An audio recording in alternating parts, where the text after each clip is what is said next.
যে মৌলবাদের উত্থান এই দেশে হবে না, এই কথা যারা বলছেন আপনি সংশোধন হবেন। মুসলমানদেরকে মৌলবাদ বললে এই দেশে আপনারও জায়গা হবে না ইনশাআল্লাহ।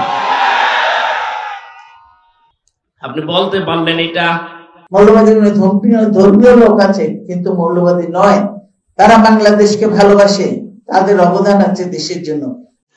রুকো যারা, সবর করো। এই দেশকে কোনো চরমপন্থা বা মৌলবাদের অভয়ারণ্য যেন কোনোদিন পরিণত হতে না পারে। মুসলমানদেরকে যদি এই দেশে কেউ আর কিয়ামতের আগে মৌলবাদ বলে, তাকে আমরা উচিত শিক্ষা দেব ইনশাআল্লাহ। কিসের মৌলবাদ? ও তখন উল্টা পাল্টা কথা। এটা রাজনীতি হচ্ছে, এটা দুনিয়ার কাজ, এটা জঙ্গিপনা, এটা মৌলবাদের কাজ। সুতরাং এই ধোয়ার কারো ফাঁদে পা দিয়ে যেন তুলতে না পারে কেউ। অনেকে দেখছি তুলছে যে মৌলবাদের উত্থান এই দেশে হবে না, এই কথা যারা বলছেন আপনি সংশোধন হবেন। মুসলমানদেরকে মৌলবাদ বললে এই দেশে আপনারও জায়গা হবে না ইনশাআল্লাহ। আর তার 10 বছর কোরআন দিয়ে রাষ্ট্র চালানো মনে করেন রাজনীতি, দুনিয়ার কাজ। আপনার মরণ হবে ফেরাউনের মতো। নিয়ে আসেন, কোন হুজুর নিয়ে আসবেন, এবার নিয়ে আসেন। এখন থেকে কিয়ামত পর্যন্ত আল্লাহর প্রেরিত পুরুষ আমাদের জন্য যিনি মুহাম্মদ রাসূলুল্লাহ, তার আদর্শ যদি আপনি মানতে না চান, নামাজ পড়ে, রোজা রেখে, হজ করে, যাকাত দিয়ে মরণের সময় ফেরাউনের মতো মরণ হবে। আমি বোঝাতে না পারলে আবার রিপিট করছি। আজ যারা শুধুমাত্র আল্লাহর হুকুম বলেন, আমি কি নামাজ পড়ি না? হ্যাঁ নামাজ পড়ে, আমিও জানি। হুকুমটা কার? বলেন বলেন।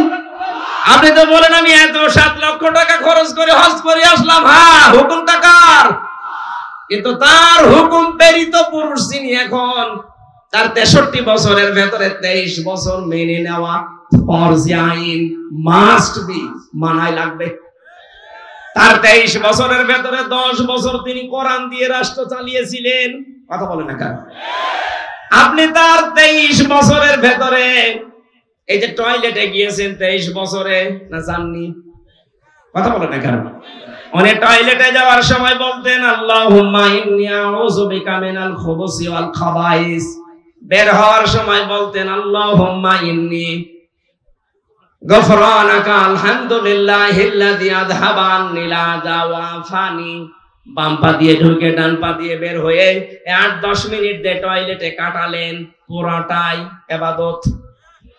এটা মানেন তো? এখানে আলেম যারা আছে বলেন তো এই খারাপ কাজ ইবাদত হতে পারে? কারণ রাসূলের তরিকা 8-10 মিনিট না, যদি 1 ঘন্টা আপনি বসে থাকেন, পুরা 1 ঘন্টা ইবাদত। আরো জোরে বলেন। রাসূলুল্লাহর 1 ঘন্টা 10-15 মিনিট যদি আপনার ইবাদত মনে হয়, উনি যে 10 বছরে কোরআন দিয়ে দেশ চালালেন, এটা আপনার রাজনীতি মনে হয়? আমি তো এইটা জাতিকে বোঝাতে পারি না। রাসূলের টয়লেট করা আপনি ইবাদত মনে করেন, আর তার 10 বছর কোরআন দিয়ে রাষ্ট্র চালানো মনে করেন রাজনীতি, দুনিয়ার কাজ। আপনার মরণ হবে ফেরাউনের মতো। নিয়ে আসেন, কোন হুজুর নিয়ে আসবেন, এবার নিয়ে আসেন। আজ হাজারো মাওলানা এই লাইনটা বুঝতে চাই না। রাসূলের টয়লেটও মানে, বিশ্বনবীর বিবাহ শাদী মানে, কিন্তু নবীজির যে 23 বছরের এই যে নবুয়তের জিন্দেগির 10টা বছর তিনি চালালেন, 27টা যুদ্ধের নেতৃত্ব দিলেন, এইটা শুনলেই ওর গায়ে আগুন চলে যায়। ও তখন উল্টা পাল্টা কথা। এটা রাজনীতি হচ্ছে, এটা দুনিয়ার কাজ, এটা জঙ্গিপনা, এটা মৌলবাদের কাজ। আপনি বলতে পারলেন এটা? মুসলমানদেরকে যদি এই দেশে কেউ আর কিয়ামতের আগে মৌলবাদ বলে, তাকে আমরা উচিত শিক্ষা দেব ইনশাআল্লাহ। কিসের মৌলবাদ? এই শব্দের ধোয়া তুলেই তো এই 15.5 বছর হাজার হাজার মানুষ গুম হয়েছে। এই মৌলবাদ এই ধোয়া তুলে হাজারো মানুষকে আয়না ঘরে নিয়ে হত্যা হয়েছে। এই ধোয়া তুলে আমার 3 বছর জেলে রেখেছি। এই ধোয়া তুলে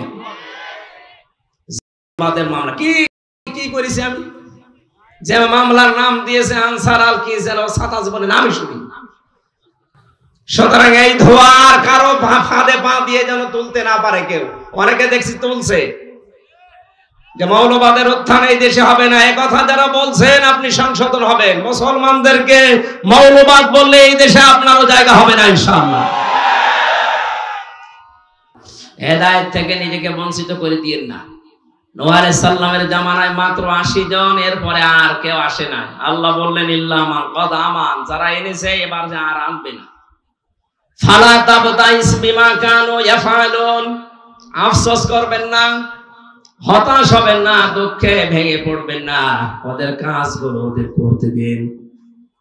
আমরা এইটার উপরে আছে, বহু ওয়াজ করেছি, 15.5 বছর চলছে, কোরআনের বাকি 50টা বছর চেষ্টা চালিয়েছি। হেদায়েত পাওয়ার মতো মানুষ আমরা দেখছি খুব কম। যদিও আগস্টের 5 তারিখের পর থেকে দেখতে পাচ্ছি হ্যাঁ অনেক কিছু বেড়ে গেছে। আল্লাহ পাক যেন এই ধারাটা অব্যাহত রাখেন, বলেন আমিন। 100 জনের 28 জন মানুষ আছে থালা নিয়ে শুধু খাবো খাবো এই ধান্দায়। 100 জনের 58 জন মানুষ এখন চায় এদেশে আল্লাহর এই বিধান চালু হোক। যেহেতু বাতাস লেগে গেছে, আল্লাহর রহমত অবশ্যই আছে, আমরাও চাই। আর কিছুদিন যেতে দেন, দেখবেন এই দেশে 100 জনের 100 জনই চাইবে আল্লাহর বিধানটা কায়েম হোক। কিন্তু এই যে 28 জন থালা এখনো হাতে পায়নি, অথচ এর ভেতরে শুধু উল্টাপাল্টা কথা। ধর্ম নির্বিশেষে কোরআনের এই অনুষ্ঠানে আমরা এসেছি। আপনারা জানেন সারা বাংলাদেশ সহ বিভিন্ন জায়গায় এখন হিন্দু ধর্মের বড় অনুষ্ঠান চলছে। একটা কথা বলার জন্য বলা না, আমরা জানার জন্য বলছি। যদিও অনেকে হিন্দু ধর্মের অনুষ্ঠানকে বলতেছে এটা সনাতন ধর্মের অনুষ্ঠান না। সনাতন মানে পুরাতন। সনাতন মানে কি? এই পৃথিবীতে সবচাইতে পুরাতন ধর্ম ইসলাম। এর আগে কিছু ছিল? বলেন। হযরত আদম আলাইহিস সালামকে আল্লাহ পাঠিয়েছিলেন সর্বপ্রথম মানুষ করে, তার ধর্ম কি ছিল? সুতরাং সনাতন ধর্ম এটা হিন্দু ধর্ম, খ্রিস্টান ধর্ম, বৌদ্ধ ধর্ম, ইহুদি ধর্ম নয়। এই পৃথিবীতে সনাতন ধর্ম মানে ইসলাম ধর্ম। কথা বলে না কেন? সেই ইসলামের যত ভালো ভালো কাজগুলো আছে তার অন্যতম আজকের এই অনুষ্ঠানটা। এটা কিন্তু একটা ইবাদত। এটা কি চলছে বলুন তো? ইবাদত যেভাবে করা লাগে ওইভাবে করেন। মসজিদে নামাজ পড়তে যায় আমরা ইবাদত মনে করে, নামাজে দাঁড়িয়ে কেউ গল্প করে, এদিক ওদিকে তাকায়, কয়টা ফ্যান আছে গুনে নেয়। সুতরাং ওই জায়গায় যেমন ইবাদত মনে করেন। যদিও কাতারে অনেকের জায়গা হয় না, কষ্ট করে হলেও আপনি দাঁড়িয়ে নামাজটা আদায় করেন। এখানে আমরা দেখতে পাচ্ছি জায়গা হচ্ছে না, তারপরেও কষ্ট করে। কোরআনে কারিমের জন্য যদি কেউ কষ্ট স্বীকার করে তার ডবল সওয়াব হবে। যেন আমরা যারা আরামে আছি আপনাদের তুলনায়, তাদের সওয়াব কিন্তু ডবল হচ্ছে। একটু কষ্ট করেন ভাই। সবাইকে নিয়ে আমরা আল্লাহর ওই দরবারে শুকরিয়া আদায় করছি, যিনি আমাদেরকে এই মুক্ত একটা জীবন দিলেন। যে বাক স্বাধীনতা, এটা আল্লাহর পক্ষ থেকে যে 5টা জিনিস বান্দাকে দেওয়া হয়েছে স্পেশাল ভাবে, তার ভেতরে এইটা একটা। আসলে পুলিশ দেখেও মানুষ ভয় পাচ্ছে না, সেই ভয়টা কেটে গেছে। যে সমস্ত কোলাঙ্গার অফিসারদের কারণে আজ এই প্রশাসনের উপরে মানুষের ধারণাটা পুরো পাল্টিয়ে গেছে, তাদের বিচার করা। এই পোশাকটার অনেক মূল্য ছিল, কিন্তু কিছু কোলাঙ্গার এই জালেমাকে টিকিয়ে রাখতে গিয়ে পোশাকের অমর্যাদা করে এমন জায়গায় পৌঁছিয়েছে, দেখেন পুলিশ বসে আছে তারপরও ভয় পাচ্ছে।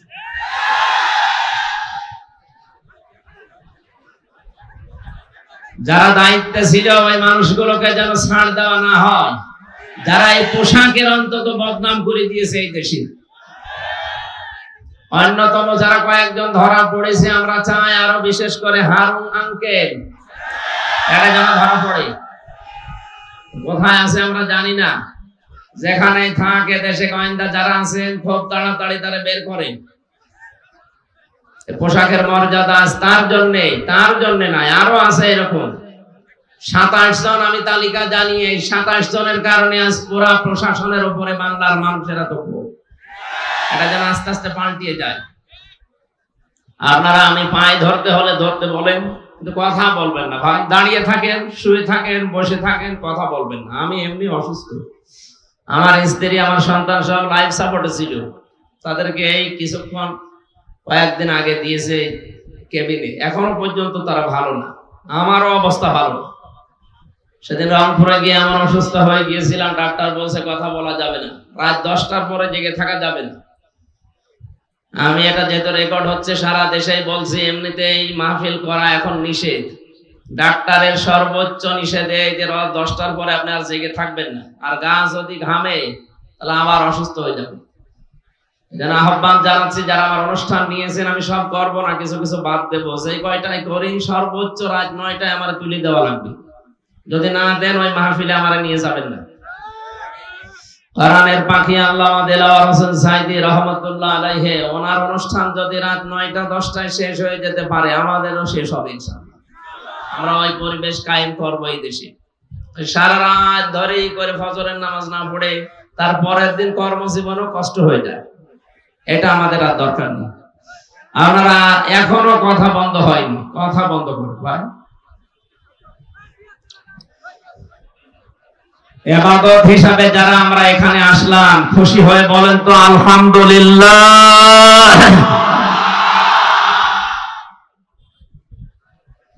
কোরআন শুনতে এসেছি যেহেতু, যারা শুনতে আসে তাদের আল্লাহ কিছু দায়িত্ব দিয়েছেন, যেহেতু এটা ইবাদত। আর যারা আমরা বলতে আসি, আমাদেরও আল্লাহ কিছু দায়িত্ব দিয়েছেন। আল্লাহ পাক বলেন যারা শুনতে আসে তাদেরকে বলবেন ফাস্তামিউ লাহু ওয়া আনসিতু, তারা যেন চুপ থাকে, 2 নম্বরে শোনে। 2টা কথা আল্লাহ তাদেরকে জানিয়েছেন, যদি মেনে নিতে পারেন লাআল্লাকুম তুরহামুন। আল্লাহ পাক বলেন আমার রহমত ওই জায়গায় নাযিল হবে। জোরে বলেন আল্লাহু আকবার। দল মত নির্বিশেষে যেটা পাওয়ার জন্য এই ময়দানে ছুটে এসেছি, সেটা আল্লাহর রহমত। সেটা কি? সুতরাং কোরআনের আলোচনা যখন আরম্ভ হয়েছে, 1 নম্বরে চুপ থাকেন, 2 নম্বরে শোনেন, এটা আপনাদের দায়িত্ব। আমরা যারা বলতে এসেছি, আমাদের দায়িত্ব কি? কোরআনে কারীম জানিয়েছে কিতাবুন উনজিলা ইলাইকা ফালা ইয়াকুম ফি সাদরিকা হারাজুম মিনহু লিতুনযিরা বিহি ওয়া যিকরা লিল মুমিনিন। সূরা আরাফের 2 নম্বর আয়াতে আল্লাহ বলেন এই যে একটা কিতাব আপনাকে আমি দিলাম, এটা যখন মানুষের সামনে উপস্থাপন করবেন, মানুষের সামনে ব্যাখ্যা বিশ্লেষণ তাফসীর করে শোনাবেন, তখন আপনার মনের ভেতরে যেন কোনো সন্দেহ, সংশয়, ভয়, ভীতি, দ্বিধা, দ্বন্দ্ব এইগুলো কাজ না করে। আপনার মনে যেন কোনো সংকীর্ণতা না আসে। এখানে হারাজুন শব্দের অর্থ আমি তাফসীরে পেয়েছি 2টা, একটু খেয়াল করে করে শুনবেন। 1 নম্বরে যখন আপনি কোরআন মানুষের সামনে উপস্থাপন করবেন, আপনার এই কথা শোনার পরে সামনে যারা বসে আছে অনেক মানুষ এমন থাকবে, আপনার বক্তব্য না বোঝার কারণে তারা মন খারাপ করতে পারে। এরকম শ্রোতা নেই দেশে? বলেন না কেন? এটা যে আছে তার প্রমাণ আমার এই কুষ্টিয়ায় কয়েকদিন আগে মাওলানা সাদিকুর রহমান আজহারি উনি কোরআন দিয়ে এই কথা বলছিলেন। তাফসীরের নাম বলার পরেও কিছু মানুষ দেখলাম রেগে গেছে। এটা অবশ্যই তারা না বোঝার কারণে রাগ করেছে। কথা বলা লাগবে। কোন মুসলমান দাবি করার পরে আল্লাহর কোরআনের কথা শুনলে রাগ হবে এমন মুসলমান এই দেশে আছে? হয়তো না বোঝার কারণে মন খারাপ করে। আর একটা কারণ আছে, 2 নম্বর কারণ হচ্ছে আবহমান কাল থেকে এমন এমন নিয়ম নীতি ইসলাম মনে করে আমাদের এই দেশগুলোতে পালন করা হচ্ছে, আসলে যেটা ইসলামে নেই।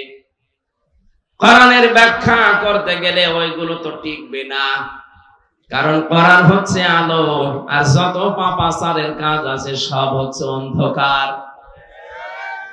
আপনারা দেখবেন এই পৃথিবীতে 3টা প্রাণী দিনের আলোতে বের হয় না, রাতের আধারে বের হয়, পেঁচা, বাদুড় আর শামসিকা।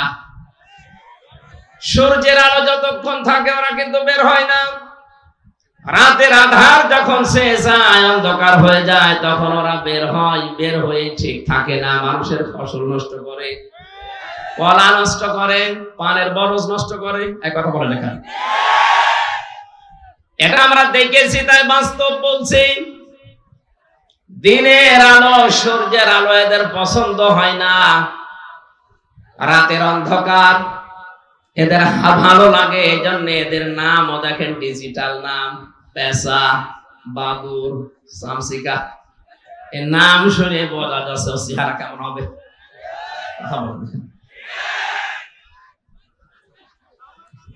যদি আজ বাস্তবে অনেকের নামের সাথে বাস্তবের মিল পাওয়া যাচ্ছে না। যিনি পালিয়েছেন ওনার নামটা কিন্তু অনেক সুন্দর ছিল, হাসিনা। হাসিনা মানে সুন্দরী। হাসিনা মানে কি? এত একটা সুন্দর নাম নিয়ে এমন ঘৃণিত কাজ করে গেল দুনিয়াতে। আপনি জরিপ দেখেছেন, সারা পৃথিবীতে কয়েকজন মানুষের নাম ঘৃণার তালিকায় এখন আছে, তার ভেতরে এই মহিলার নাম। মানুষ নামটা নেয় কিন্তু গালি হিসাবে। এই যে ইয়াজিদ নামে যে লোকটা, এ অত্যাচারী ছিল, এও স্বৈরাচার ছিল। নামটা কিন্তু ভালো, কিন্তু স্বৈরাচার অত্যাচারী হওয়ার কারণে আল্লাহ নামটা গালি বানিয়ে দিয়েছে। আমার মনে হয় কালের আবর্তে, যুগের বিবর্তনে দেখবেন এই সুন্দরী নামটাও একদিন গালি হয়ে যাবে। কারণ যার জীবনে জুলুম বেশি, যার জীবনে অত্যাচার বেশি, তাকে সৃষ্টি জগতের কাছে আল্লাহ ঘৃণিত করে দেয়। আরে দায়িত্ব আল্লাহ নিজে নিয়েছেন। বাস্তবতা এটাই। দেখেন, কোন হিন্দুকে যদি বলেন ভাই আপনার ছেলে হয়েছে ইয়াজিদ, রাখেন, এটা নাম হলো গালি। এমনকি কাউকে যদি রাগাতে চান, শুধু কার কাছে বলবেন ইয়াজিদের বাচ্চা, এমনি রেগে যাবে। মারাও লাগবে না, চোখ গরম দেওয়া লাগবে না, শুধু বলবেন ইয়াজিদের বাচ্চা, রেগে বাঘ হয়ে যাবে। কথা বলে না কেন? এত সুন্দর নামকে জুলুম করার কারণে আল্লাহ যদি এত ঘৃণিত বানিয়ে দিতে পারেন, আপনার নাম যতই ভালো হোক, যে কাজ করলেন, আমি তো নিজেরটাই বলছি, আমার উপরে আপনি যা করেছেন নির্দেশ দিয়ে, 3টা বছরে যত অত্যাচার, জুলুম আর নির্যাতন আমার উপরে গিয়েছে। ব্যারিস্টার আরমানের কথা, আমান আসমি ভাইয়ের কথা বাদ দিলাম, ওনার তো আরো উপরে। আমার 10 দিন আপনি মাটির নিচে যেভাবে রেখে দিয়েছিলেন, কোন মানুষ মানুষের সাথে এই করে আমার বিশ্বাস হয় না।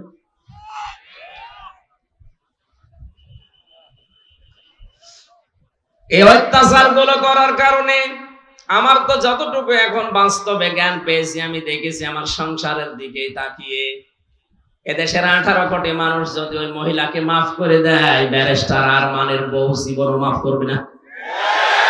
আর আমার মেয়েটা, ছোট মেয়েটা, এত রাগ ওই নামটা শুনলে রেগে যায়, অথচ নামটা কত সুন্দরী। জালেমদের উপরে আল্লাহ সৃষ্টি জগতের ভেতরে ঘৃণা তৈরি করে দেয়। এ দায়িত্ব হামজার না, এ দায়িত্ব কার? যেহেতু পেশাবাদর শামসিকার নাম শুনলে বোঝা যাচ্ছে চেহারাও কিরকম হবে। রাতের অন্ধকার বেছে নেওয়ার কারণে ঠিক থাকে, রাতে বের হয়ে শুধু ক্ষতি করে। আজ যারা জুলুমের অন্ধকার বেছে নিয়েছিলেন, আজ যারা শিরকের, কুফরের, বেদাতের অন্ধকারের পথ বেছে নিয়েছেন, আপনারাও মানুষের ক্ষতি করার জন্য, ঈমান ধ্বংস করার জন্য আপনারা রাতের অন্ধকার পাপের কাজগুলো বেছে নিয়েছেন। এটা যদি ইসলামে নেই, এই শিরক ইসলামে আছে, বেদাত আছে, বলেন এ জুলুম নেই ইসলামে। এই কাজগুলো যারা করবে, পৃথিবীর ময়দানে মহান আল্লাহ পাক বলেন, এই মানুষগুলোর সামনে আপনি কোরআন উপস্থাপন করতে গেলে ওদের তো ভালো লাগবে না, কারণ মানুষগুলো দেখবে আমির হামজা যা বলতে চায় এগুলো আমার সাথে মেলে না। ও তখন রাগ করতে পারে।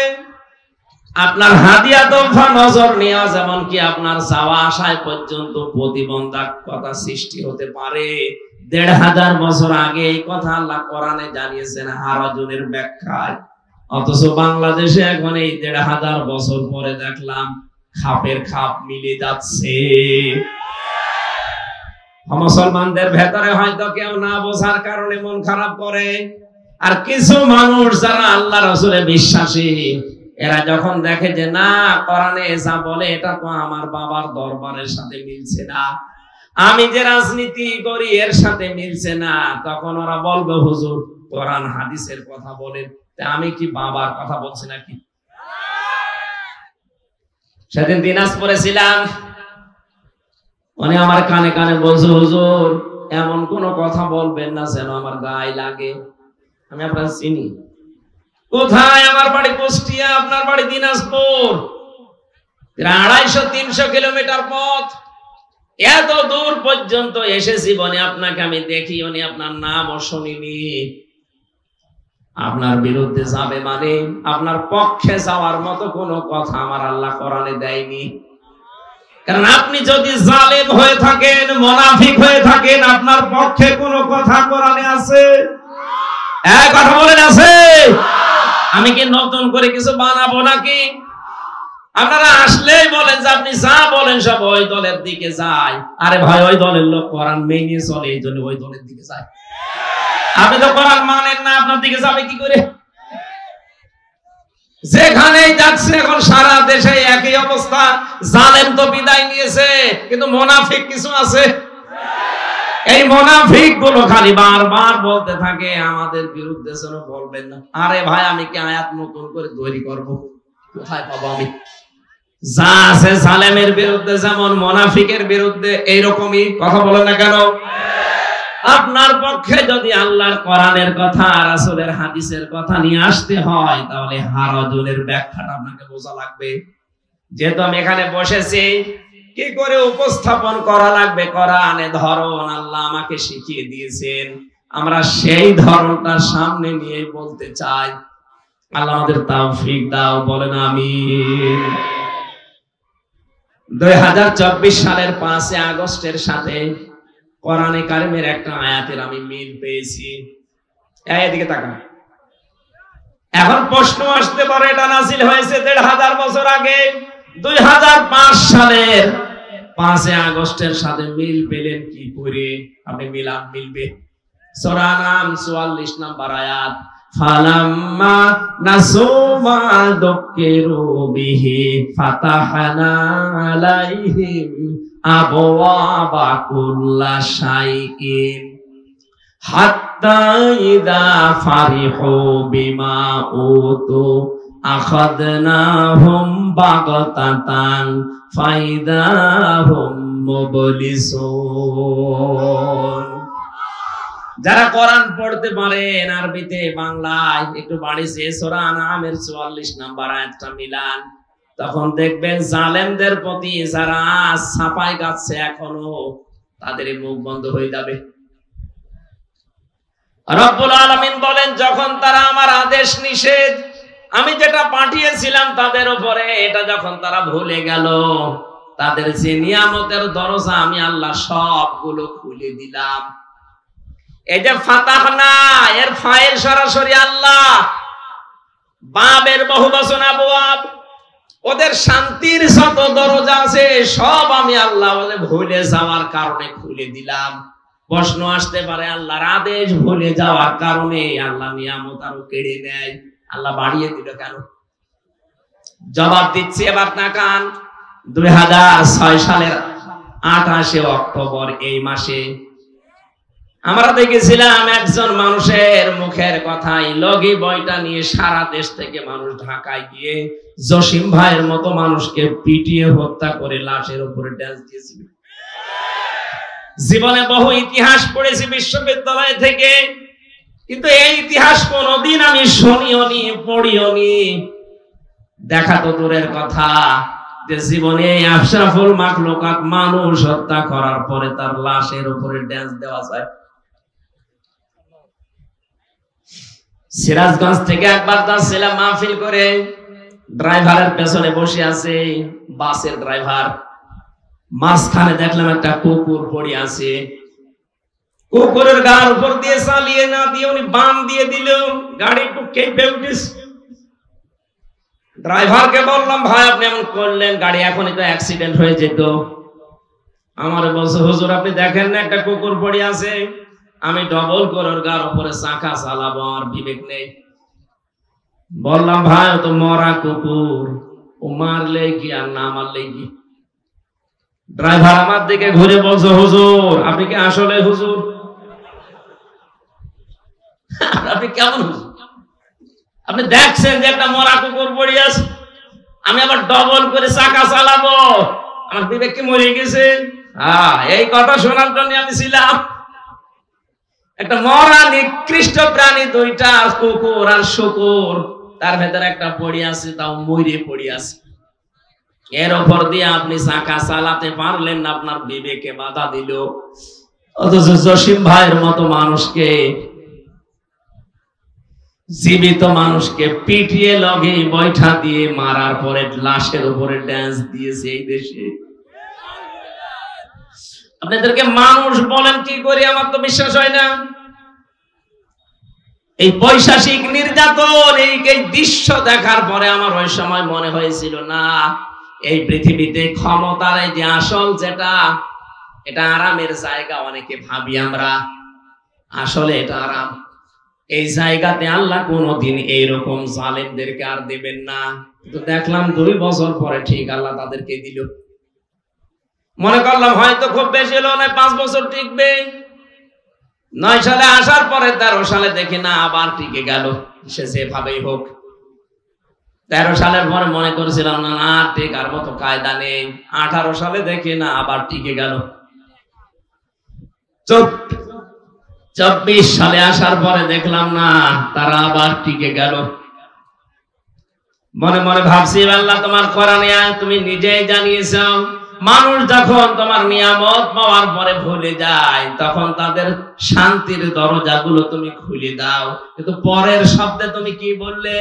হাত্তা ইদা ফারিহু বিমা উতু, যখন তারা আমার দানকৃত এই বস্তু, এই শান্তি, স্বস্তি, নিরাপত্তা, প্রভাব প্রতিপত্তি, ক্ষমতা, এগুলো পাওয়ার পরে যখন আনন্দে আত্মহারা হয়ে যায়, আল্লাহ বলেন আখাযনাহুম বাগতাতান, আমি আল্লাহ আকস্মিক ভাবে তাদেরকে আমি নিজে ধরি।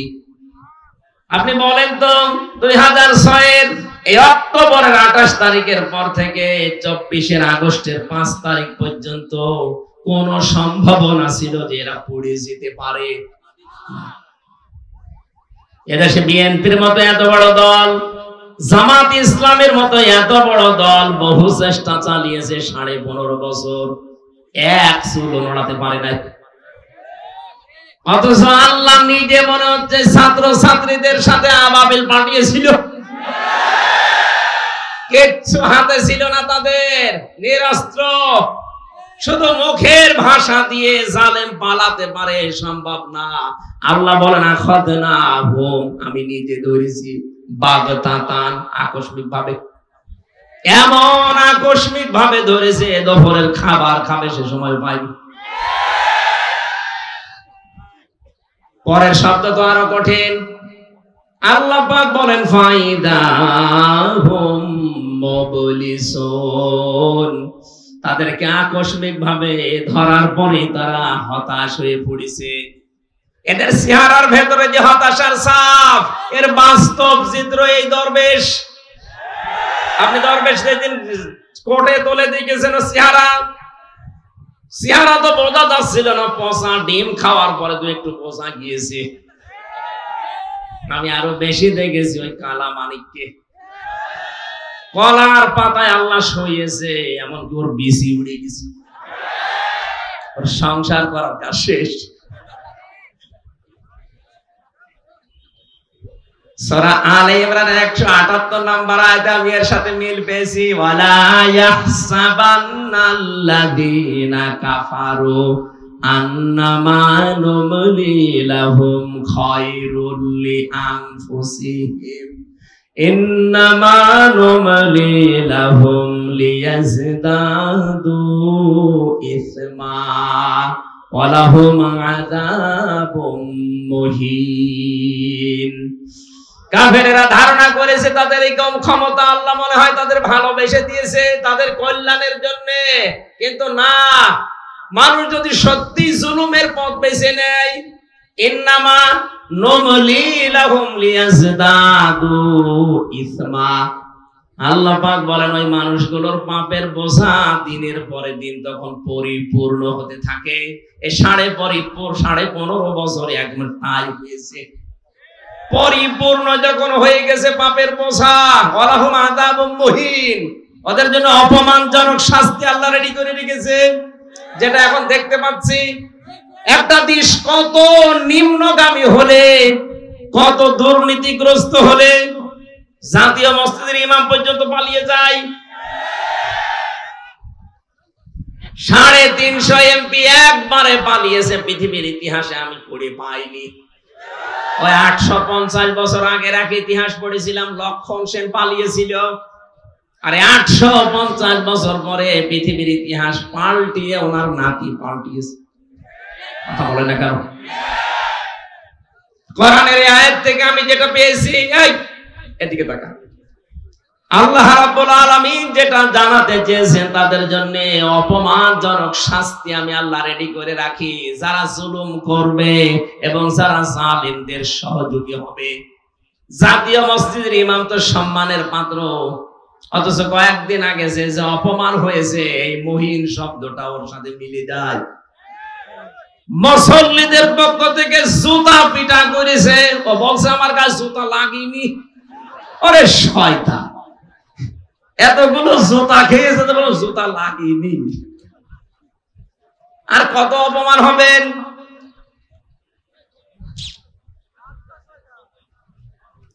রাজশাহীবাসী সূরা নামের 44 নম্বর আয়াতের পরের অংশ বলছি এবার, ওদের যে আল্লাহ হতাশ করে দিয়েছে, ওরা নিরাশ হয়ে গেছে। আল্লাহ বলেন ফাকুতি আযাবিরুল কওমিল্লাযীনা যালামু, জালেমদের শিকড় কেটে দেওয়া হয়েছে। কেটেছে কে জানা নেই, ফাকুতিয়া মজহুল, এর ফাইল জানা নেই। দেশে জালেমদের শিকড় কাটা আরম্ভ হয়েছে, এদেশে জালেমদের কোনো শিকড় থাকবে না, কে কাটবে কেউ জানবে না। আমরা চাই যারা বড় জালেম ছিল, যারা মাঝারি জালেম ছিল, যারা ছোট জালেম ছিল, প্রত্যেকের তালিকা করে করে মোড়ে মোড়ে টাঙিয়ে দেন। কোন জালেম যেন আর এই বাংলাদেশে প্রবেশ করতে না পারে, নিজের এলাকায় যেন আর প্রতিষ্ঠা না পায়। এই কথা বলা লাগবে, এটা ওদের জুলুমের পুরস্কার। কারণ জালেমদের দুনিয়াও শেষ, আখিরাত তো শেষ হয়ে গেছে আগেই। জালেমদের জন্য আখিরাতে কিচ্ছু নেই, জালেম মরবে আর জাহান্নামে যাবে। কারণ জালেমরা আল্লাহর মামলার আসামি। শব্দটা অনেক ভারী।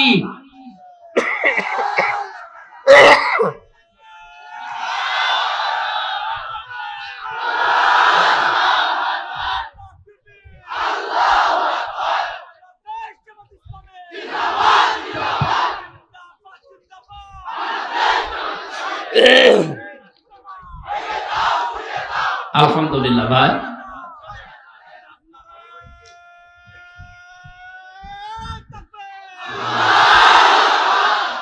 যারা এখনো পর্যন্ত এই দুঃসাহস দেখাচ্ছেন যে আমি পাশাপাশি আছি, চট করে ঢুকে পড়বো, আগে কিন্তু আর সেই 2024 সালের 5 আগস্টের আগের বাংলাদেশ এখন আর নেই। আমি সারা বাংলাদেশের 560টার উপরে থানায় ঘুরছি, সারা দেশের অবস্থায় একই। জালেম দেখলেই তাদের শিকড় কেটে দিচ্ছে, কোরআন জানাচ্ছে, কে কাটছে জানা নেই। জালেমদের ভেতরে ভয় লাগিয়েছে কে? যারা নিজেরা ভয় পায় তার প্রমাণ হয়েছে গোপালগঞ্জের উনি বলছে আপা ভয় পাবেন না, আপনি ঘাবড়াবেন না, আপনি ঘাবড়ালে আমরা নরম হয়ে যায়। ওরা যে নরম হয়েছে, ওদের শিকড় যে কেটে গেছে, এ কথা কার? জালেমদের ব্যাপারে ভয়ঙ্কর একটা কথা কোরআনে কারিমে আমি পেয়েছি, সূরা শূরা 42 নম্বর আয়াত, ইন্নামাস সাবিলু আলাল্লাযিনা ইয়াযলিমুনান নাস। আল্লাহ পাক বলেন, অবশ্যই আমি নিজে কিয়ামতের ময়দানে জালেমদের বিরুদ্ধে বাদী হয়ে মামলা দায়ের করব। এদেশের 1628টা চেয়ার ছিল, 1628টা চেয়ারে যারা ছিল প্রত্যেকটা মানুষ এই দেশের জনগণের কাছে জালেম হিসাবে পরিগণিত। কথা বলা লাগবে। এই 1628টা চেয়ারের কারণে আজ হাজার হাজার মানুষ গুম হয়ে গেছে, খুন হয়ে গেছে, বছরের পরে বছর আমার মতো জেল খেটেছে। কত কিছু থেকে তারা বৈষম্যের শিকার ছিল। এমনিতেই ছেলে মেয়েরা ফুসে ওঠেনি, বিশ্ববিদ্যালয় থেকে অনার্স মাস্টার্স করে ফার্স্ট ক্লাস ফার্স্ট হওয়ার পরেও তার জায়গায় সে যেতে পারবে না। এর চাইতে বৈষম্য আর কি হতে পারে? আমরা চাই কিয়ামতের আগে এই বৈষম্য যেন দেশে আর ফিরে না আসে। জালেমরা যেহেতু এই দেশে হামজার মামলার আসামি না, এরা সরাসরি মামলার আসামি কার? এখানে কোন জালেম এদেশে থাকতে পারবে না। এদেশে থাকতে হলে মানুষের বন্ধ হয়ে থাকা লাগবে। নবীজির হাদিস ছিল খায়রুন নাস মাইয়ানফাউন নাস। হাদিসের ব্যাখ্যার দিকে আমি পড়েছি, নবীজি কিন্তু এই কথা বলেন না যে সর্বোত্তম মানুষ ওই লোকটা যে লোকটা মুসলমানের উপকার করে না। খায়রুন নাস মাইয়ানফাউন নাস, ইয়ানফাউ মুসারে বর্তমান ভবিষ্যৎ, প্রেজেন্ট ফিউচার, নাস মানে মানুষ। নবীজি খায়রুন নাস ইয়ানফাউল মুসলিমুনা বলতে পারতো না? পৃথিবীতে যারা মুসলমানের উপকার করে এরা উত্তম না।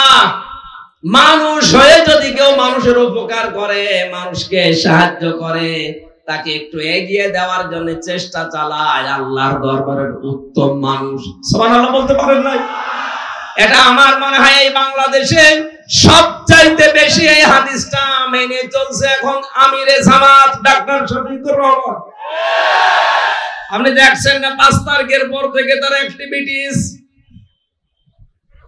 বিশ্বনবী কাদের স্ত্রী খাদিজাতুল কুবরা রাদিয়াল্লাহু তাআলা আনহা 5টা বিষয়ে সান্ত্বনা দিয়েছিলেন যে আপনি তো এই 5টা কাজ করেন, আপনাকে আল্লাহ ভয় দেখাবে না, আপনি ভয়হীন, আপনাকে কেউ ভয় দেখাতে পারে না। তার 2 নম্বরে এটা ছিল তাহমিলুল কাল্লা, আপনি মানুষের বোঝা হালকা করে দেন। এই 15.5 বছরে কত মানুষের বোঝা আপনি আরো ভারী করে দিয়ে গেলেন। বিশেষ করে 5 আগস্টের আগ পর্যন্ত এই দেশে 2780 জন এখনো পর্যন্ত হাসপাতালে কাতরাচ্ছে। তারা তাদের পরিবারের কাছে, ভাই বোনের কাছে, মা বাবার কাছে বোঝা। এই কথা বলে না কেন? 1080 জনের উপরে শহীদ হয়েছে এই দেশে। এই মানুষগুলো পরিবার চালাতো, অথচ পরিবারের জন্য তারা বোঝা। হাজার হাজার কোটি কোটি টাকা ঋণের বোঝা বাংলাদেশে রেখে আপনি পালিয়ে গেলেন। আপনি নবীর উম্মত হতে পারবেন? নবীর আদর্শ ছিল বোঝা আরো হালকা করে দেওয়া। আর এমন দেশ আপনি উপহার দিয়ে চলে গেলেন। এখন আমার একটা মেয়ে যদি এই দেশে আসে, জন্ম নেয়, সে 1 লাখ টাকা তার মাথার উপরে বোঝা।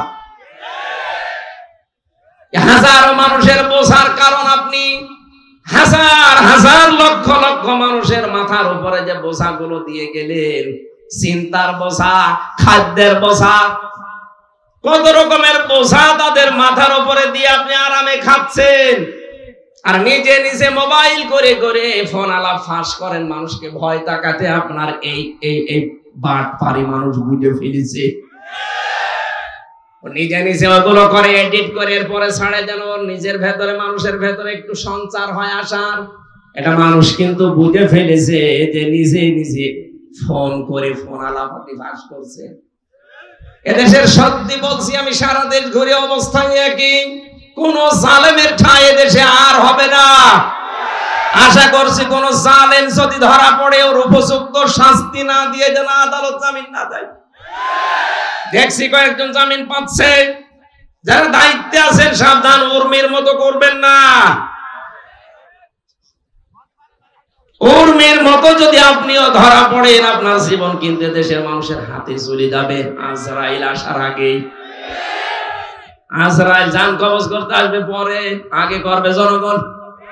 এখানে আশা করবো কোন জালেম যদি সত্যিই প্রমাণ হয় এটা জালেম জুলুম করেছে, তার যেন জামিন না হয়।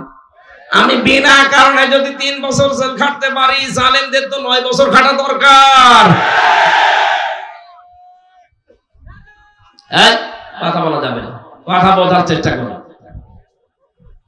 আমি যে কথাটা বোঝাতে চাচ্ছি, আমরা যেহেতু এমন একটা পরিবেশ, এমন একটা দেশ চাচ্ছি, বিশ্ব নবীকে তার স্ত্রী সান্ত্বনা দিয়েছিলেন, হে আমার স্বামী, আপনি কখনো ভয় পাবেন না, কারণ যে মানুষগুলো মানুষের বোঝা হালকা করে দেয় তাদেরকে আল্লাহ নির্ভয় করে দেয়।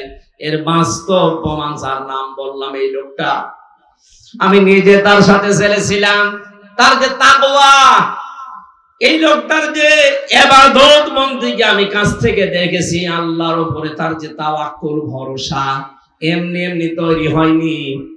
এই মানুষটা একামতের দিনের এই লাইনে আসার পর থেকে জীবন উৎসর্গ করে দিয়েছে মানবতার জন্য।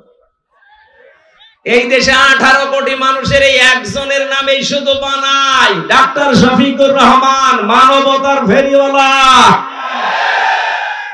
বিশ্ব নবীকে তার স্ত্রী খাদিজা বলেছিল এটা। আপনি ভয় পাবেন না, কোনো কিছু আপনাকে ভয় দেখাতে পারে না, কারণ আপনি মানুষের বোঝা হালকা করেন। আপনি কোন নবীর উম্মত দাবি করছেন? মানুষের বোঝা ভারী করে দিচ্ছেন। আমার পরিবারে 3টা বছরে যে বোঝা তৈরি করে দিয়ে গেলেন। আমার বাবা অসুস্থ, আমার মা অসুস্থ, আমার ম্যাডাম লাইফ সাপোর্টে ছিল কয়েকদিন আগে, মেয়েটা আইসিইউতে, আর আমি জেলখানায় পড়ে আছি 3 বছর। কোনো কিছু করার পরে যদি আমারে দিতেন আমি মেনে নিতাম, কিচ্ছু জানি না। আপনি নিজেই বলতেন রিমান্ডে এসে, বলে না আপনি জানি কিছু করেননি, তারপরও উপরের নির্দেশ। এই ঠনকো একটা মামলা দিয়ে, মামলায় যদি আমার সাজাও লাগিয়ে দিত, তাও সর্বোচ্চ 3 মাস। অথচ 33 বারের উপরে মামলাটা আমার সিএমএম কোর্ট, জজ কোর্ট, হাইকোর্ট। 33 বার আমার বাবা, আমার চাচা, আমার যারা শুভাকাঙ্ক্ষী ছিল, জোর জোর করে তুলেছিল মামলা, জামিন দেয়নি। কয়েকদিন আগে মামলাটা পুরা খারিজ হয়ে গেছে। বিচারপতি ওইটা দেখার পরে বলছে, কি দেখে বিচার করবো, এর ভেতরে কোনো মাল নেই। এর ভেতরে মাল নেই। 3 বছর তো মামলা আপনার কাছে ছিল, এতদিন তো বলেননি যে মাল নেই।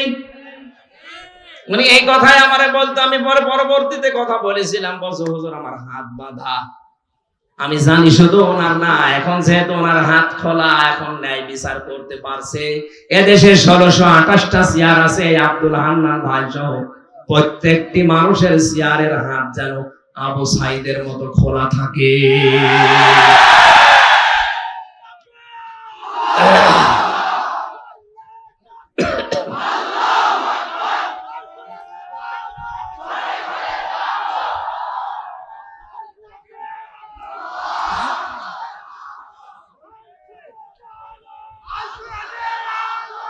আমার ভাইরা, আমরা আর কিয়ামতের আগে এই দেশে যারা চেয়ারে বসবে তাদের হাত বাঁধা দেখতে চাই না, চাই সবার হাত খোলা থাকবে। হাত খোলা থাকলে আমার বছর এই বিচার পাবেন আপনি এই থানাতে গিয়ে, ফাঁড়িতে গিয়ে। এক কথা বলেন না। আর যদি হাত বেঁধে দেন, আব্দুল হান্নান না ওনার বাবাও যদি চেয়ারে বসে, বলবে আমার হাত বাঁধা। যেন আমরা চাচ্ছি এদেশে কারো হাত যেন আর বাঁধা না থাক। জামাত ইসলামী বাংলাদেশের পক্ষ থেকে 41টা প্রস্তাবনা দিয়েছে, আপনারা দেখেছেন। এর ভেতরে 2টা অন্যতম, যে প্রশাসনে ছাড়াই আছে তাদেরকে যেন আলাদা করে দেওয়া হয়। ওই অমুক নেতা পাতি ছাতি কি বলবে সেই অনুযায়ী কাজ করা লাগবে। তার মানে কি ওনারা কি আপনার গোলাম নাকি? 18 কোটি মানুষের টাকা দিয়ে ওনার বেতন হয়, সবার দিকে তাকানো লাগবে। জামাত ইসলামীর এই প্রস্তাবনার সাথে আমরা একমত কিনা বলেন তো?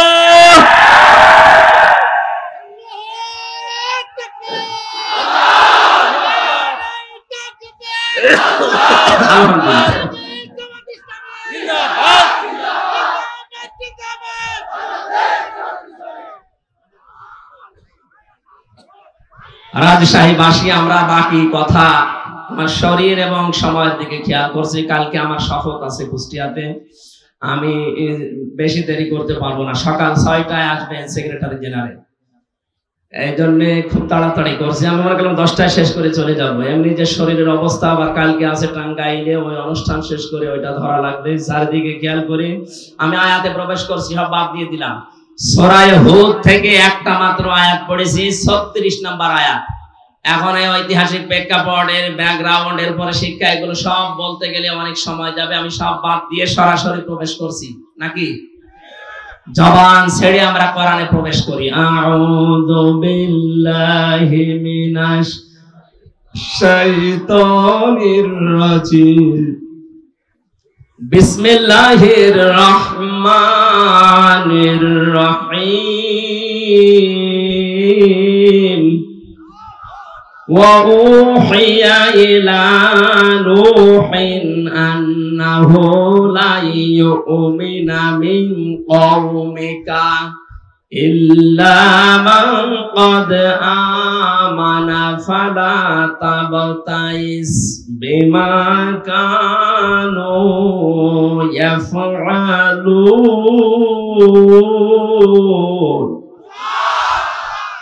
আমার ভাইরা, এই পৃথিবীতে লক্ষাধিকের উপরে আল্লাহ নবী পাঠিয়েছিলেন। তার ভেতরে অন্যতম একজন নবীর নাম হযরত নূহ আলাইহিস সালাম। 50 বছর কমে 1000, 950 বছর একাধারে তিনি দাওয়াতি কাজ করলেন জাতির ভেতরে।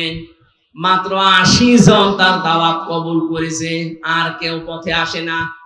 শুধু পথে আসে না তা না, জাতির লোকেরা তার কাছে আবদার জানিয়েছে যে আপনি যে কিয়ামতের ভয় দেখান ওইটা নিয়ে আসেন। এবার আল্লাহ পাক রাগ হয়ে গেলেন। এতদিন পর্যন্ত 950 বছর ওরা মানে নাই, আমি কিছু বলি নাই। ওরা মানে নাই, আমি কিছু বলি নাই। শুধুমাত্র মানে নাই তা না, এরপরে বাধা তো দিয়েছে, এখন আবার কিয়ামত দেখতে চাই। ওদেরকে আমি মিনি কিয়ামত দেখাবো। وَأُوحِيَ إِلَى نُوحٍ أَنَّهُ لَن يُؤْمِنَ مِن قَوْمِكَ। যারা ঈমান এনেছে এই মানুষগুলো বাদ দিয়ে তোমার এই কওমের ভেতর থেকে আর কেউ আমার প্রতি ঈমান আনবে না, বিশ্বাস করবে না। প্রশ্ন আসতে পারে, আল্লাহ ঈমান আনার জন্য এই নবীদেরকে পাঠিয়েছেন দুনিয়ায়, আর সেই নবীকেই জানাচ্ছেন যে আর কেউ ঈমান আনবে না। শুধু এতটুকু যদি সহজ ভাষায় বলতেন হয়ে যেত। আল্লাহ গ্যারান্টি দিয়েছেন লা ইউমিনা। ইউমিনা এটাও মুসারে বর্তমান, ভবিষ্যৎ, প্রেজেন্ট, ফিউচার। এর আগে লান এসেছে। আরবি গ্রামার অনুযায়ী মুসারের আগে লান আসলে অর্থ হয় কখনোই হবে না। গ্যারান্টি কার? আরো জোরে বলেন। তার মানে যে 80 জন কবুল করেছিল ইসলামের, পরবর্তীতে আর একটা মানুষও দিনের দিকে আসবে না, এই গ্যারান্টি আল্লাহ কেন দিলেন? তাফসিরে খাজেন, তাফসিরে ফি জিলালিল কোরআন, জিলালিল কোরআনে বেশি পাবেন এটা। ইবনে সাইয়্যিদ কুতুব রাহমাতুল্লাহ আলাইহি ব্যাখ্যা করতে গিয়ে লিখেছেন এই মানুষগুলোর উপরে আল্লাহ মোহর মেরে দিলেন, হেদায়েত পাবে না। কেন? কারণ যে মানুষ এমনিতেই বাধা দেয় নবীদেরকে মেনে নেওয়া যায়, বাধা দিয়ে শেষ না, আবার আল্লাহর নিদর্শন কিয়ামত দেখতে চাচ্ছে। এই 15.5 বছর আমরা মানুষকে বহু বোঝানোর চেষ্টা করেছি। কিছু মানুষ এমনিতেই বাধা দেয়নি, শোনার ভান করে, না শোনার ভান করে চুপ থেকেছে। কিছু মানুষকে দেখেছি না শুনলেও বিরোধিতা করেছে। কথা বলে না কেন? এই যে যারা বিরোধিতা করেন তাদের উপরে আল্লাহর নির্দেশে যে আপনাকে আল্লাহ হেদায়েতের মতো বড় দৌলত থেকে চির বঞ্চিত করে দেন। আয়াতের তাফসীরের ভেতরে 7টা কারণ পেয়েছি আমি। দ্বিতীয় নম্বর কারণ, এই খুব খেয়াল করে শুনবেন, আল্লাহ মানুষকে যে হেদায়েত দেয় না, 1 নাম্বার কারণ যারা বিরোধিতা করে দাওয়াতের, ওহির দাওয়াত দিয়ে যারা বিরোধিতা করে, মানে তো নাই, বিরোধিতা করে, এই মানুষগুলো হেদায়েত থেকে বঞ্চিত। 2 নম্বরে যারা শুধু আল্লাহর হুকুম মতো চলতে চায়, কিন্তু তার প্রেরিত পুরুষ যারা যুগে যুগে এসেছিল ওই রাসূলদেরকে যারা মানতে চায় না, তাদেরকে আল্লাহ হেদায়েত থেকে বঞ্চিত করে দেয়। প্রমাণ পেয়েছি আমি সূরা ইউনূসের 90 নম্বর আয়াতে। ফেরাউন যখন ডুবে যাচ্ছিল, খুব খেয়াল করে শোনেন, এতদিন যেভাবে শুনেছেন না ওইভাবে না, নতুন ভাবে বলছি। হাত্তা ইযা আদরাকাহুল গরাক ক্বালা আমানতু আন্নাহু লা ইলাহা ইল্লাল্লাযী আমানাত বিহি বানু ইসরাঈল। ভালো করে মন দিয়ে শোনেন, কান লাগিয়ে। ফেরাউন যখন ডুবে যাচ্ছিল ওই সময় ঘোষণা দিয়েছে, আমি ঈমান আনলাম ওই আল্লাহর উপরে যার উপরে বনি ইসরাঈলরা ঈমান এনেছে। ওয়া আনা মিনাল মুসলিমিন, আমি তো মুসলমান। এরপরও ফেরেশতারা আমারে বারবার সুবাই কেন? জবাব দিয়েছেন মুফাসসিরিন ইকরাম যে 7টা বললাম তার 2 নাম্বারে ও কিন্তু শুধু আল্লাহ পাকের একাত্মবাদের ঘোষণাটা দিয়েছিল যে আল্লাহর উপরে আমি ঈমান আনলাম। কোন আল্লাহ? বনি ইসরাইল রাজার উপরে ঈমান এনেছে ওই আল্লাহ।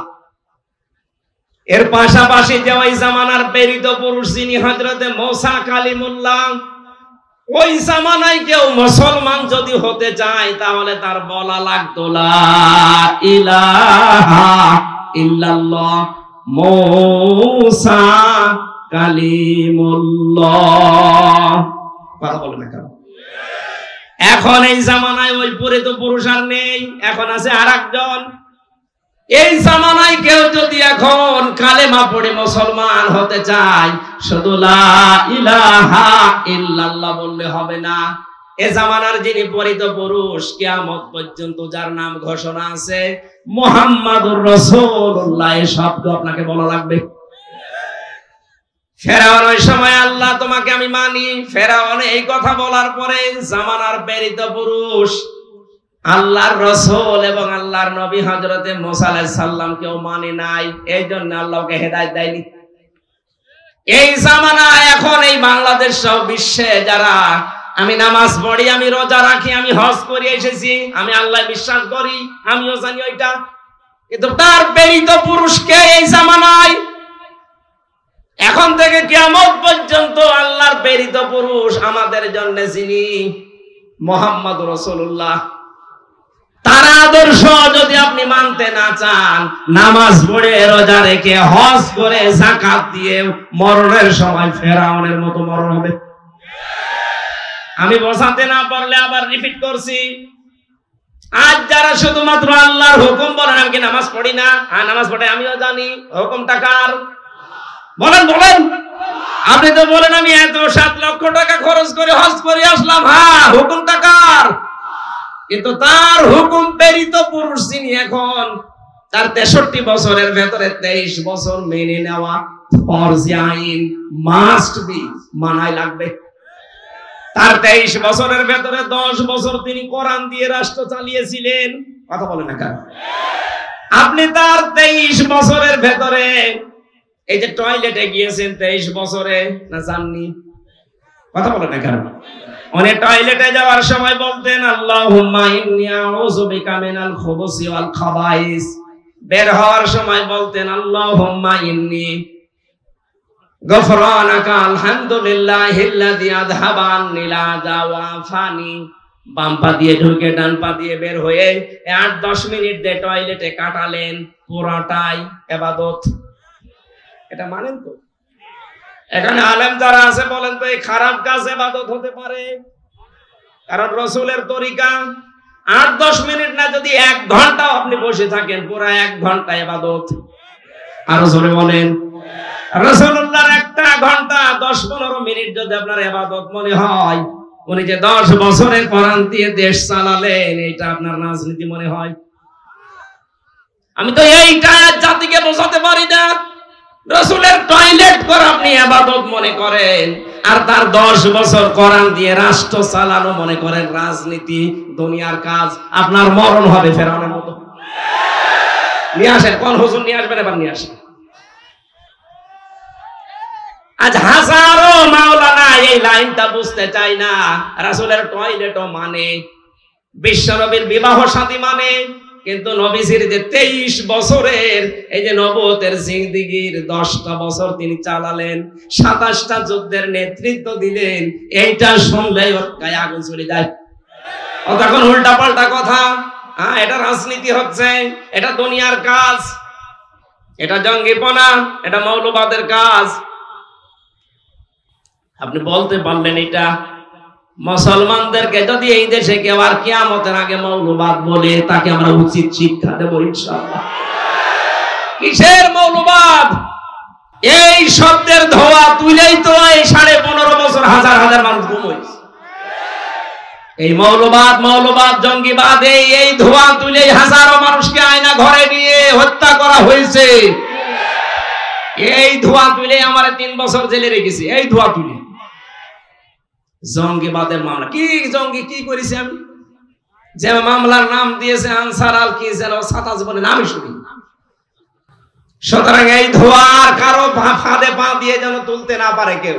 অনেকে দেখছি তুলছে যে মৌলবাদের উত্থান এই দেশে হবে না, এ কথা যারা বলছেন আপনি সংশোধন হবেন। মুসলমানদেরকে মৌলবাদ বললে এই দেশে আপনারও জায়গা হবে না ইনশাআল্লাহ।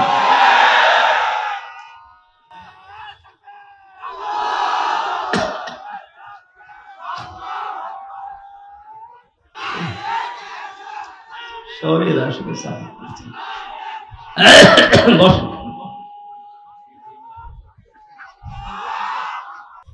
যতগুলো পয়েন্ট নিয়ে আসি সামনে, সবগুলো বলতে গেলে তো শরীর সাপোর্ট করছে না, খুব তাড়াতাড়ি করি ভাই।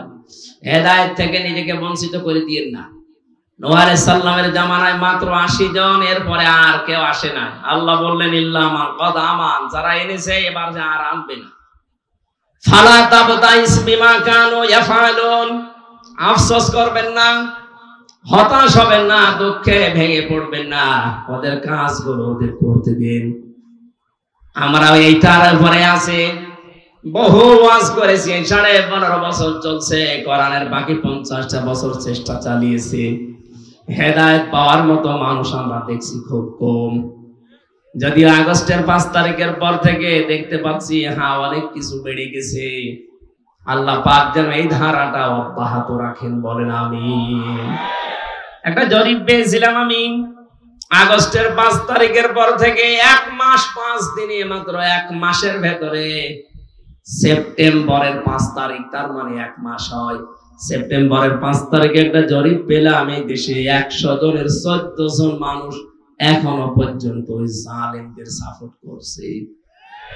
100 জনের 28 জন মানুষ আছে থালা নিয়ে শুধু খাবো খাবো এই ধান্দায়। 100 জনের 58 জন মানুষ এখন চায় এদেশে আল্লাহর এই বিধান চালু হোক। যেহেতু বাতাস লেগে গেছে, আল্লাহর রহমত অবশ্যই আছে, আমরাও চাই। আর কিছুদিন যেতে দেন, দেখবেন এই দেশে 100 জনের 100 জনই চাইবে আল্লাহর এই বিধানটা কায়েম হোক। কিন্তু এই যে 28 জন থালা এখনো হাতে পায়নি, অথচ এর ভেতরে শুধু উল্টা পাল্টা কথা। দেন দেন, কি দেব? 1 লোক বিবাহ করার পরে বাসর রাতে বউ রেখে বাইরে গেছে, দাদি শাশুড়ি এসে বলছে কি গো নাতি বউ, আমার কিন্তু নাতি চাই, পতি চাই। শাশুড়ি এসে বলছে বৌমা কি করবা আমি জানি না, আমার কিন্তু নাতি চাই।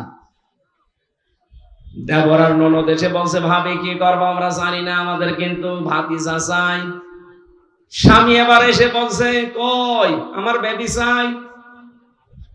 ও মাথা উঁচু করে বলছে তোমার বংশ কিসব পাগল, আমার এখনো কিছু হয়নি, এখনো 10 মাস 10 দিন সময় দাও, সংসার হোক, এরপরে কারো বেবি, কারো নাতি, কারো ভাতিজা, কারো পতি সব হবে।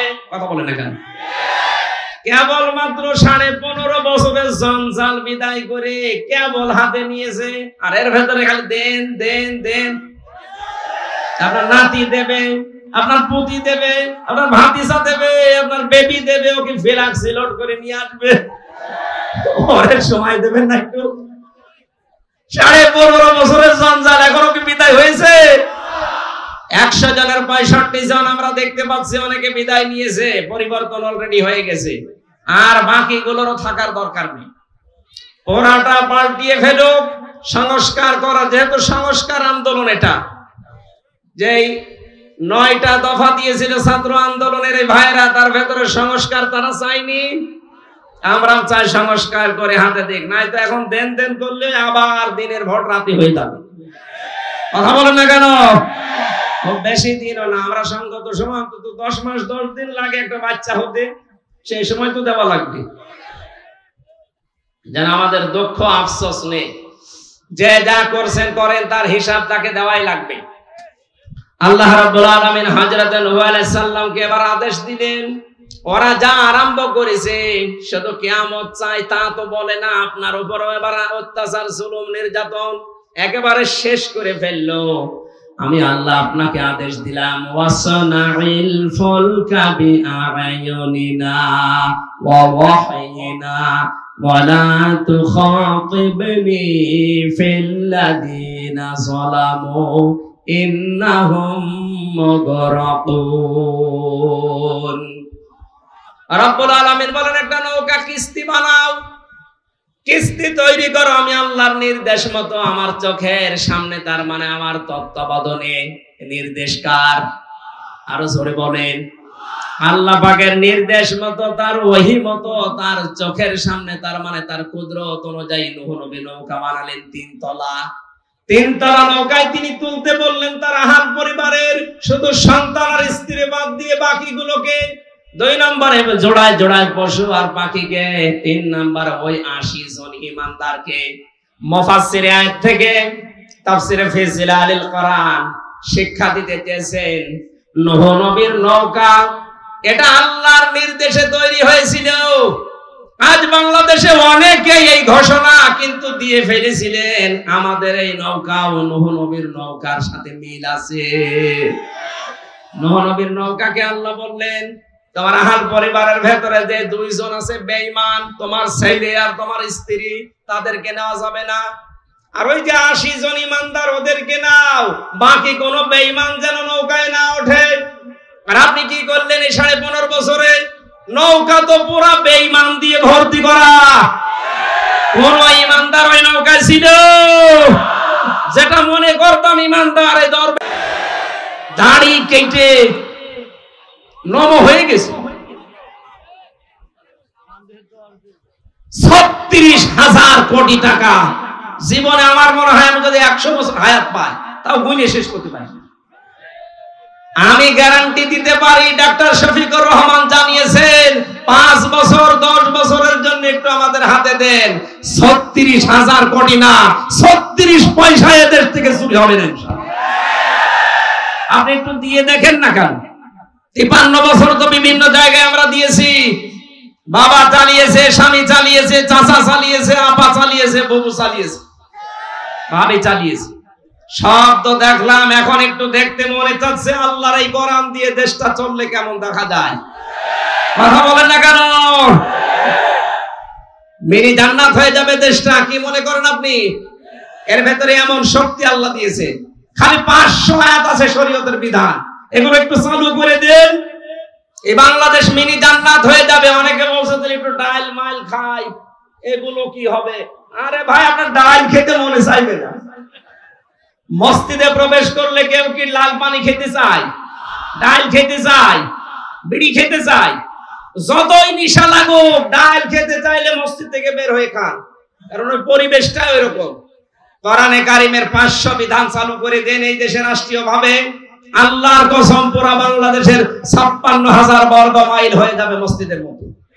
তখন মনেও চাইবে না যে একটু লাল পানি খায়, একটু ডাল খায়, একটু আকিস বিড়ি খায়, আর মনে চাইবে না ইনশাআল্লাহ। আমরা চাচ্ছি ওইটাই, যে আমার মানুষগুলো আসুক। আপনি মানুষ জান্নাত চায় কিন্তু মরতে চায় না, ন্যায় বিচার চায় বারবার, অথচ ন্যায় বিচার করবে যারা সৎ লোক, সে মানুষগুলোকে আমরা দিতে চাই না। কথা বলেন না কেন?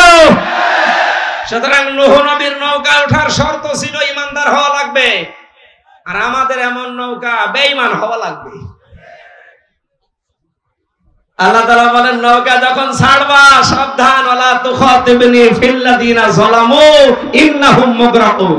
ওদেরকে আমি যখন ডুবাবো, এই জালেমদেরকে ডুবন্ত অবস্থায় দেখে, ওটা যদি ছেলে হয়, স্ত্রী হয়, তারপরও আমি আল্লাহর কাছে ওকে বাঁচানোর জন্য কোনো কথা বলতে পারবো না। আমার মনে হয় সেই পরিবেশে 15.5 বছর পরে আল্লাহ দিয়ে দিয়েছে। নৌকা যেমন ডুবতেছে, জালেমরাও বিভিন্ন জায়গায় ডুবতেছে। কথা বলেন না কেন? ইমানদার আমরা যারা আছি, যারা নির্যাতন, অত্যাচার, জুলুমের শিকার ছিলাম, এই মাজলুম মানুষ, ওদের দৃশ্য দেখে এখন যদি মায়া কান্না করে, না এটা আমার অমুক দুলা ভাইয়ের শালীর মেয়ের অমুক ছিল, এটা বাঁচাও না, জালেমদের ক্ষমা নেই। হ্যাঁ, কথা বলেন না কেন? ফতোয়া আমি নিজে বানালাম, ওয়ালা তুখাতিবনি ফিল্লাযিনা যালামু, জালেমদের পক্ষে ওকালতি করবেন না।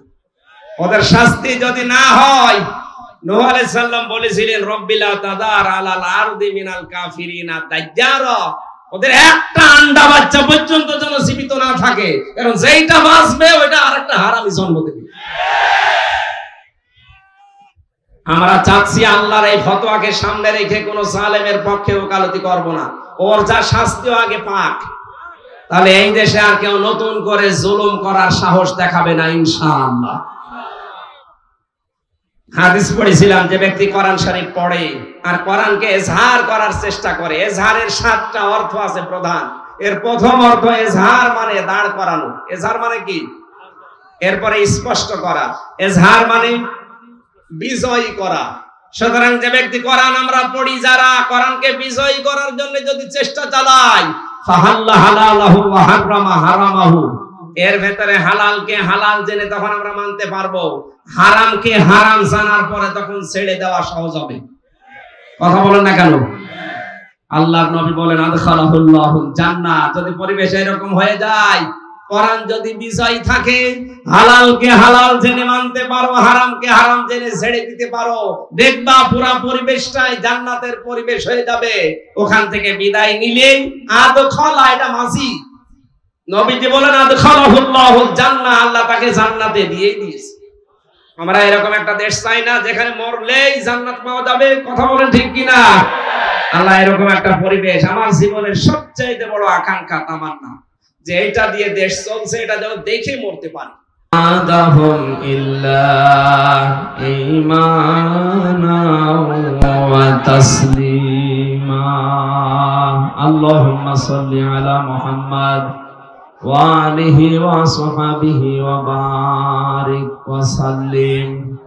আলহামদুলিল্লাহ, বাংলাদেশের ঐতিহ্যবাহী জেলা রাজশাহী মোহনপুর থানা অন্তর্গত কেশরহাট উচ্চ বিদ্যালয় ময়দানে বাংলাদেশ জামাত ইসলামী কেশরহাট পৌরসভার উদ্যোগে 2 দিন ব্যাপী ঐতিহাসিক তাফসীরুল কোরআন মাহফিলের সমাপনী রজনীর স্বনামধন্য সভাপতি। এই চারিদিকে আওয়াজ বন্ধ না? এখানে কি মানুষের তুলনা অন্য কিছু আছে? আপনারা সমস্যা করবেন, কথা বলবেন না ভাই, আপনাদের বদনাম হয়ে যাবে।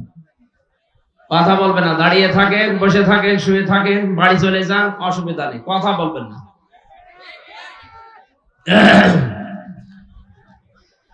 মাহফিলের প্রধান অতিথি বাংলাদেশ জামাত ইসলামের শ্রদ্ধাভাজন আমির রাজশাহী জেলা পশ্চিম অধ্যাপক মোহাম্মদ আব্দুল খালেক দামাত বারকাতুহুল আলিয়া। এতক্ষণ যারা আলোচনা রাখলেন ইসলামিক চিন্তাবিদ মাওলানা ইসমাইল আলম আল হাসানি, আলোচনা রেখেছেন হাফেজ মাওলানা হুসাইন আহমেদ মাহফুজ, মাওলানা অধ্যাপক জি এম আব্দুল আব্বাল, হাফেজ মাওলানা আব্দুর রশিদ, মাওলানা কারি আব্দুল কাইয়ুম মিয়াজি। যারা এখানে কথা বলেছেন বিগত দিন, আল্লাহ আলেমদের কথাগুলো আমল করার তৌফিক যেন দান করে। মঞ্চে বসা উলামা ইকরাম,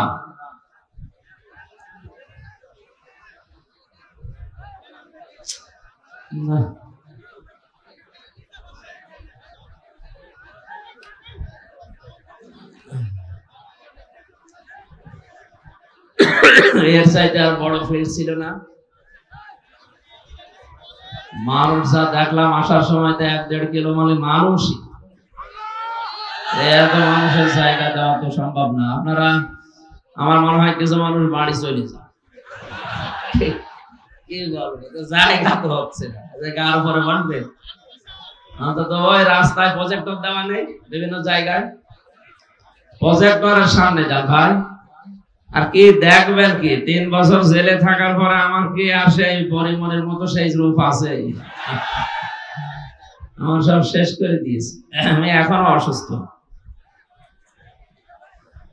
মঞ্চে বসা আছেন আমাদের অভিভাবক, এ থানার সম্মানিত অফিসার ইনচার্জ বড় ভাই জনাব আব্দুল হান্নান, সামনে বসা মুসলমান ভাইরা, পর্দার আড়ালের সম্মানিতা মা এবং বোনেরা, প্রাণ প্রিয় রাজশাহীবাসী, আরো জোরে বলেন আমিন, বলেন আমিন।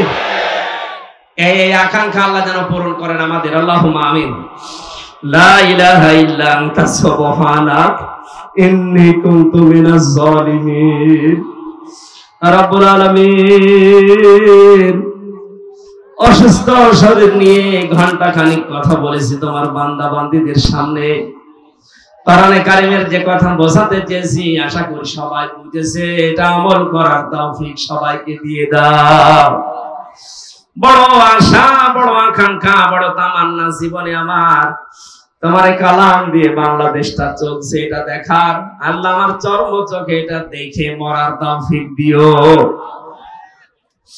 যে পরিবেশ তুমি আমাদের হাতে তুলে দিলে, পরিবেশটা তুমি দীর্ঘস্থায়ী করে দাও। কোরআনে কারীম যেন তোমার এই জমিনে বাস্তবায়ন হয়ে যায়। বান্দা বান্দীদের মন দিল এইদিকে ঝুঁকিয়ে দাও। এ বিশাল আয়োজন করতে গিয়ে বাংলাদেশ জামাত ইসলামী কিশোরহাট পৌরসভার উদ্যোগে যারা শ্রম দিল, আল্লাহ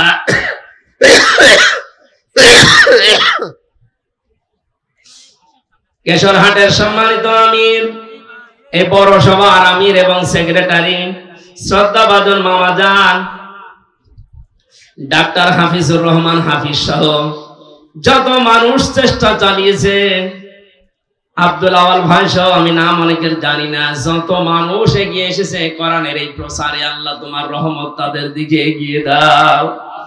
মাহফিলের প্রধান অতিথি, বিশেষ অতিথি, সভাপতি সাহেবকে কবুল করো।